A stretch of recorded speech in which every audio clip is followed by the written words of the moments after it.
Godavari global university Rajahmundry engineering, agriculture, pharmacy, health sciences degree కోర్సులకు అడ్మిషన్లు జరుగుతున్నవి. జమ్మూ కాశ్మీర్ విషయంలో కేంద్ర ప్రభుత్వం మరొక సంచలన నిర్ణయం తీసుకోబోతుందా అంటే దీనికి అవుననే సంకేతాలు వస్తున్నాయి ఢిల్లీ నుంచి. జమ్మూ కాశ్మీర్ని మరోసారి కేంద్ర ప్రభుత్వం విభజించబోతోంది అనేటువంటి ప్రచారం జోరందుకుంటుంది. దీనికి కారణాలు ఏంటి ఒకసారి విశ్లేషించే ప్రయత్నం చేద్దాం. జమ్మూ కాశ్మీర్ ఒక రాష్ట్రంగా ఉన్నంత కాలం తీవ్రవాద ముప్పు, తీవ్రవాద సమస్య, అలానే క్రాస్ బార్డర్ టెర్రరిజం నుంచి బయటపడలేనటువంటి పరిస్థితి ఉంది. ఈ నేపథ్యంలోనే 2019లో కేంద్ర ప్రభుత్వం ఎవరు ఊహించని విధంగా ఒక షాక్ ఇచ్చింది. ఆర్టికల్ 370ని రద్దు చేస్తూ ఈ నిర్ణయం తీసుకోవడాన్ని అప్పట్లో ప్రజాస్వామ్య పద్ధతిలో ఖండిస్తూ రాజకీయ పార్టీలన్నీ కూడా ఆందోళనలు బాటపట్టాయి. చివరికి సుప్రీంకోర్టు వరకు కూడా వెళ్ళాయి. కానీ రాష్ట్ర ప్రయోజనాల రీత్యా, జమ్మూ కాశ్మీర్ రాష్ట్ర ప్రయోజనాల రీత్యా ఈ నిర్ణయం తీసుకోవడం ఇది తాత్కాలికమైన నిర్ణయం అంటూ కేంద్ర ప్రభుత్వం చెప్పింది. అలానే 370 ఆర్టికల్ని పూర్తిగా రద్దు చేసి స్టేట్హుడ్ జమ్మూ కాశ్మీర్కి ఇస్తామనేటువంటి ప్రకటన కూడా చేసింది. 2025లో ఎలక్షన్స్ కంప్లీట్ అయినాయి. ఎలక్షన్స్ కంప్లీట్ అయిన తర్వాత 2024 ఎండింగ్లోనే జమ్మూ కాశ్మీర్లో ఎన్నికలు కంప్లీట్ అయినాయి. అక్కడ జేఎండ్కే అంటే ఐఎన్డి అలయన్స్కి సంబంధించినటువంటి కూటమి పార్టీలు గెలిచినాయి. ప్రభుత్వాన్ని కూడా ఏర్పాటు చేశారు. ఒమర్ అబ్దుల్లా ప్రస్తుతం సీఎంగా ఉన్నారు.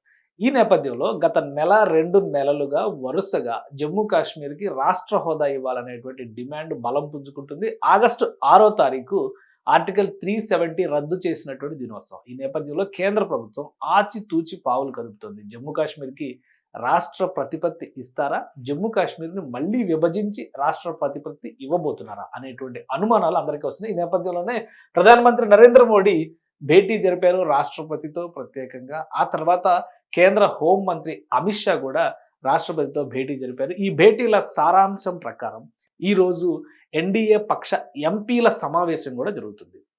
సో ఈ సమావేశంలో ఒక కీలకమైన నిర్ణయం తీసుకునే అవకాశం ఉంది. ప్రస్తుతం జరుగుతున్నటువంటి పార్లమెంటు సమావేశాల్లో జమ్మూ కాశ్మీర్కి రాష్ట్ర ప్రతిపత్తి ఇస్తూ జమ్మూ కాశ్మీర్ 2 ప్రాంతాలుగా విభజించేటువంటి అవకాశం ఉందనేటువంటి మాట ఇప్పుడు వినిపిస్తోంది.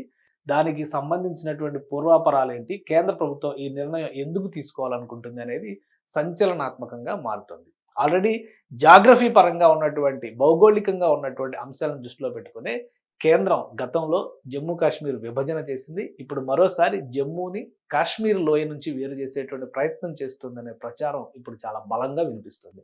ఒకసారి చూద్దాం. ఇది జమ్మూ కాశ్మీర్ ముఖ చిత్రం చూస్తే కనుక మొత్తం జమ్మూ అండ్ కాశ్మీర్ అనేటువంటి ఒక సంస్థానాన్ని చరిత్ర చూస్తే భారతదేశంలో విలీనమైనటువంటి సందర్భంలో దాని ముఖ చిత్రం ఇది. రంగుల పరంగా చూసినా కానీ ఈ ప్రాంతం మొత్తాన్ని లడాక్ అంటారు. ఈ ప్రాంతం మొత్తాన్ని కూడా ఇక్కడ గిల్గిట్ బాల్టిస్తాన్ రీజియన్ అంటారు. జమ్మూ కాశ్మీర్ అనేది ఈ ప్రాంతానికి పరిమితమైంది. ఇందులో జమ్మూ ఈ భాగం అయితే కాశ్మీర్ లోయ ఈ భాగం. అంటే జమ్మూ ప్రాంతంలో ఎక్కువగా మతపరంగా చూస్తే కూడా ఇక్కడ హిందూ అంటే నాన్ ముస్లిమ్స్ ఎక్కువగా ఉంటారు. అటు హిందువులు కానీ, సిక్కులు కానీ, పంజాబీలు కానీ వీళ్ళందరూ ఇక్కడ ఎక్కువగా ఉంటారు. ఇది ఎక్కువగా బుద్ధిస్ట్ డామినేటెడ్ రీజియన్ కింద దీన్ని చెప్తారు. ఈ 2 ప్రాంతాల్లో కూడా ముస్లిం పాపులేషన్ ఎక్కువగా ఉంది.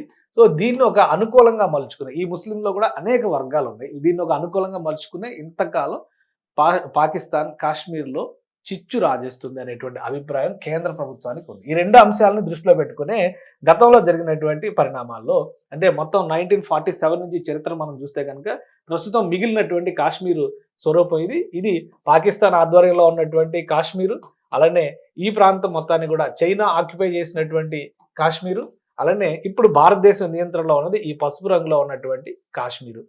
ఇది మాత్రమే జమ్మూ కాశ్మీర్ కింద మొన్నటి వరకు రాష్ట్రంగా మనగలిగింది. 2019లో ఈ అబ్రగేషన్ ఆఫ్ 370 ఆర్టికల్ 370 రద్దు సమయంలో రాష్ట్ర ప్రతిపత్తి కోల్పోయింది. ఈ ప్రాంతం పాకిస్తాన్ చైనాకి గిఫ్ట్గా ఇచ్చినటువంటి ప్రాంతం కాబట్టి దాని గురించి మనం ఎక్కువ డిస్కస్ చేయడం లేదు. బట్ స్వరూపం పరంగా చూస్తే జమ్మూ కాశ్మీర్ భారతదేశంలో ఉన్నటువంటి రాష్ట్ర స్వరూపం పరంగా చూస్తే దీనిని దృష్టిలో పెట్టుకునే కేంద్ర ప్రభుత్వం లాస్ట్ టైం ఒక కీలకమైనటువంటి నిర్ణయం తీసుకుంది. ఆ నిర్ణయంలో భాగంగా విభజన చేయాలనేటువంటి ప్రతిపాదన చేసింది. ఆ విభజనకి సంబంధించినటువంటి నిర్ణయం అమలు చేసేటువంటి క్రమంలో ఇక్కడ కొన్ని కీలకమైనటువంటి అంశాలని కేంద్ర ప్రభుత్వం పరిగణలోకి తీసుకుంది. జమ్మూ కాశ్మీర్లో ఉన్నటువంటి రాజకీయాలను దృష్టిలో పెట్టుకుని అలానే 2024 ఎలక్షన్స్ 2024 డిసెంబర్ ప్రాంతంలో జరిగినటువంటి ఎలక్షన్స్లో ఉన్న ఫలితాలను కూడా కేంద్ర ప్రభుత్వం దృష్టిలో పెట్టుకుంది. ఇది 2024 అక్టోబర్లో జరిగినటువంటి ఎలక్షన్స్లో ఫలితాలు, జమ్మూ కాశ్మీర్లో వచ్చినటువంటి ఫలితాలు. ఇది జమ్మూ కాశ్మీర్ కేంద్ర పాలిత ప్రాంతంలో వచ్చినటువంటి ఫలితాలు. ఇక్కడ స్టేట్ అసెంబ్లీ ఏర్పడింది కాబట్టి దీన్ని స్టేట్ హుడ్ ఇవ్వాలనేటువంటి డిమాండ్ వస్తుంది. ఇక్కడ అంటే Jammu Kashmir national conference party అత్యధికంగా 42 స్థానాలు గెలుచుకుంది. తర్వాత బీజేపీ 29 స్థానాలు గెలుచుకుంది. కాంగ్రెస్ 6 స్థానాలు గెలుచుకుంది. పీడీపీ అంటే Jammu Kashmir People's Democratic Party 3 స్థానాలు గెలుచుకుంది. జేపీసీ అంటే Jammu Kashmir People's Conference Party 1 గెలుచుకుంది. ఇండిపెండెంట్లు 7 గెలుచుకున్నారు. సో అంటే ఓవరాల్గా మెజారిటీ పరంగా చూసినప్పుడు ఇక్కడ కాంగ్రెస్తో కలిసి జమ్మూ కాశ్మీర్ నేషనల్ కాన్ఫరెన్స్ అధికారంలోకి వచ్చింది. ఇది జమ్మూ కాశ్మీర్ రీజియన్లో వచ్చినటువంటి ఫలితాల లిస్ట్. అయితే 90 అసెంబ్లీ నియోజకవర్గాలకు ఎన్నికలు జరిగినాయి. 90 అసెంబ్లీ నియోజకవర్గాల్లో ఇక్కడ 42 స్థానాలు గెలిస్తే ఇది ఒక 6 స్థానాలు, మొత్తం కలిపి చూస్తే 48 స్థానాలు అవుతున్నాయి. 48 ప్లస్ మరొక ఇండిపెండెంట్ సిపిఎం మద్దతుతో 49 స్థానాలతో ఉమర్ అబ్దుల్లా ఇక్కడ ప్రభుత్వాన్ని స్థాపించారు. అయితే ప్రస్తుతం నడుస్తున్నటువంటి రాజకీయాలని గమనించిన తర్వాత కేంద్ర ప్రభుత్వం ఒక నిర్ణయం తీసుకుంది. జమ్మూ కాశ్మీర్ ప్రాంతం మొత్తాన్ని కూడా జమ్మూ అలానే కాశ్మీర్ ఇలా 2 రీజియన్లుగా విభజించాలనేటువంటి నిర్ణయం తీసుకుంది. అలాగే ఆ నిర్ణయం తీసుకుంటే జరిగేటువంటి పరిణామాలు ఏంటి ఒకసారి అది కూడా మనం చూద్దాం. ఇది మొత్తం జమ్మూ కాశ్మీర్ రీజియన్కి సంబంధించి అసెంబ్లీ కాన్స్టిట్యున్సీస్ టెరిటరీస్ ఇది. దీన్ని మనం లిస్టుల పరంగా చూస్తే కనుక మొత్తం 90 నియోజకవర్గాలు ఇందులో ఉన్నాయి. 90 నియోజకవర్గాల్లో ఒక 114 నియోజకవర్గాలు, కానీ 91 నుంచి 114 వరకు ఉన్నటువంటి నియోజకవర్గాలు అన్నీ కూడా పాకిస్తాన్ ఆధ్వర్యంలో ఉన్నటువంటి భూభాగంలో ఉన్నాయి. కాబట్టి 90 నియోజకవర్గాలకు మాత్రమే ఎన్నికలు జరిగినాయి.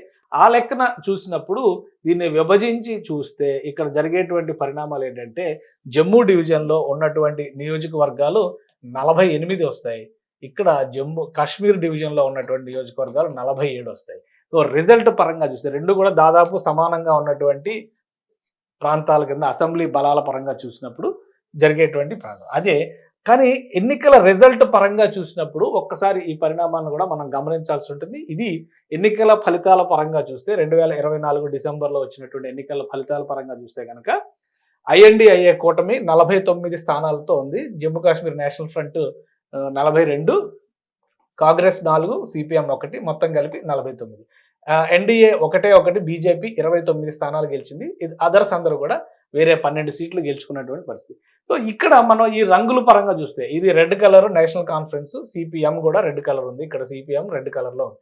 సో ఈ రంగుల పరంగా చూస్తే రీజియన్స్ పరంగా చూసినా ఇక్కడ 2 రీజియన్స్ని విభజించి చూస్తే జమ్మూ డివిజన్ మొత్తం పరిస్థితి మనకి క్లియర్గా అర్థమవుతుంది. జమ్మూ డివిజన్లో ఎవరు గెలిచారు, ఎవరు గెలుస్తారు అనేటువంటి విషయాన్ని చెప్పాలంటే, ఎవరు గెలిచారు అనేటువంటి ఈక్వేషన్ మనం ఇక్కడ చెప్పాలంటే కనుక చాలా క్లియర్గా ఒక బైఫర్కేషన్ కనిపిస్తుంది. కాశ్మీర్ లోయ ప్రాంతం మొత్తం కూడా నేషనల్ కాన్ఫరెన్స్ ఐఎన్డి కూటమికి సంబంధించినటువంటి పార్టీలు గెలుపొందాయి. జమ్మూ డివిజన్లో అత్యధిక శాతం 29 నియోజకవర్గాల్లో భారతీయ జనతా పార్టీ గెలిచింది. సో భారతీయ జనతా పార్టీ మరొకటి ఏంటంటే ఇక్కడ అలయన్స్ పరంగా చూస్తే ఈక్వేషన్స్ ఇలా కనిపిస్తాయి. ఇది జమ్మూ డివిజను, ఇది మొత్తం కూడా కాశ్మీర్ లోయ, అంటే కాశ్మీర్ లోయ ఈ ప్రాంతంలో ఉంటుంది. కొన్ని జమ్మూలో ఉన్నాయి కూడా, కొన్ని నియోజకవర్గాలు గెలిచారు కాంగ్రెస్ పార్టీ ఉంది కాబట్టి. సో ఐఎన్డిఐఏ కూటమి ఇవంతా కూడా ఇండిపెండెంట్స్ ఇతర పార్టీల కింద మనం చూస్తాం.